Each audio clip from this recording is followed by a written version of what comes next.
कानपुर में आयोजित प्राकृतिक खेती कार्यशाला में मुख्यमंत्री योगी आदित्यनाथ ने किसानों से प्राकृतिक खेती अपनाने की अपील की। मुख्यमंत्री ने कहा कि विकसित भारत का सपना तभी पूरा होगा जब देश का किसान समृद्ध और स्वस्थ होगा।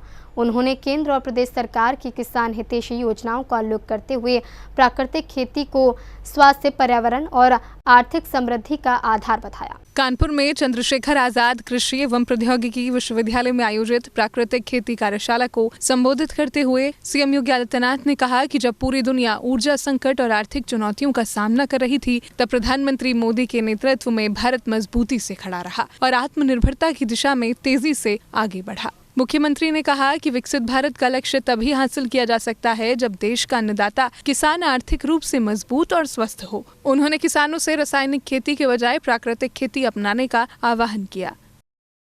भारत का नया उत्तर प्रदेश अब इन लोगों को, इन भ्रष्टों को स्वीकार करने को तैयार नहीं है, कतई तैयार नहीं है। जिन्होंने उत्तर प्रदेश के युवाओं के भविष्य के साथ खिलवाड़ कर किया, वहां का युवा, जिनकी युवाओं के रोजगार पर, जिन युवाओं के नौकरियों पर, जिन युवाओं के स्वाभिमान पर इन दलों ने जबरन खिलवाड़ करने का काम किया है, उस यूपी का युवा इनको कभी स्वीकार नहीं करेगा।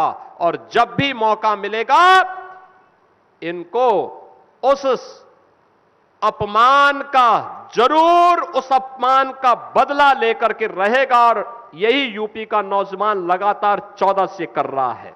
सीएम योगी ने कहा कि पीएम मोदी के नेतृत्व में किसानों को लागत का न्यूनतम 1.5 गुना समर्थन मूल्य देने की व्यवस्था लागू की गई है। साथ ही सॉइल हेल्थ कार्ड, प्रधानमंत्री फसल बीमा योजना, कृषि सिंचाई योजना और किसान सम्मान निधि जैसी योजनाओं के जरिए किसानों को व्यापक सहायता प्रदान की जा रही है। मुख्यमंत्री ने रासायनिक उर्वरकों और कीटनाशकों के अत्यधिक उपयोग पर चिंता जताते हुए कहा कि इससे खेती की लागत बढ़ रही है और लोगों के स्वास्थ्य पर भी प्रतिकूल प्रभाव पड़ रहा है। किडनी, लीवर, ब्लड प्रेशर और मधुमेह जैसी बीमारियों के पीछे खाद्यान्न में बढ़ती रासायनिक मात्रा भी एक बड़ा कारण है।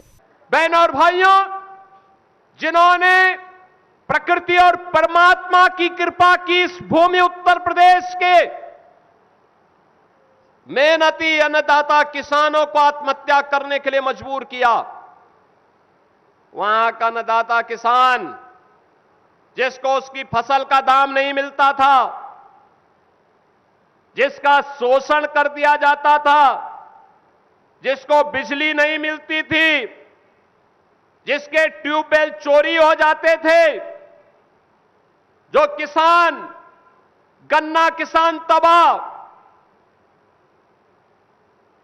प्रधानमंत्री किसान सम्मान निधि का कोई लाभ नहीं, समय पे बीज नहीं, समय पे फर्टिलाइजर नहीं मिल पाता था। उस प्रदेश का अन्नदाता किसान भी इन लोगों को स्वीकार नहीं करेगा, बर्दाश्त नहीं करेगा। नारी शक्ति इस साक्षात जगत जननी मां भगवती की प्रतीक है। वह तो खर और दूषण और चंड और मुंड से बहुत अच्छी तरह निपटना जानती है। उन्होंने बताया कि उत्तर प्रदेश के 34 जिलों में प्राकृतिक खेती को बढ़ावा दिया जा रहा है। गंगा तट के 27 जिलों और बुंदेलखंड के 7 जिलों को इसके लिए विशेष रूप से चिन्हित किया गया है। सरकार प्राकृतिक उत्पादों के प्रमाणन, पैकेजिंग और विपणन की व्यवस्था भी विकसित कर रही है ताकि किसानों को बेहतर बाजार और उचित मूल्य मिल सके। मुख्यमंत्री ने कहा कि प्राकृतिक खेती केवल खेती का विकल्प नहीं, बल्कि भारतीय संस्कृति और गौ आधारित कृषि परंपरा को सशक्त करने का माध्यम भी है। प्रदेश में 7,700 से अधिक गौशालाओं में लगभग 14 लाख गौवंश संरक्षित हैं। उन्होंने कहा कि पराली, गोबर और कृषि अपशिष्ट से ऊर्जा उत्पादन कर किसान देश को ऊर्जा आत्मनिर्भर बनाने में महत्वपूर्ण भूमिका निभा सकते हैं। वर्ष 2047 तक विकसित भारत के निर्माण में समृद्ध किसान और स्वस्थ समाज सबसे बड़ी ताकत होंगे। ब्यूरो रिपोर्ट, सी न्यूज़।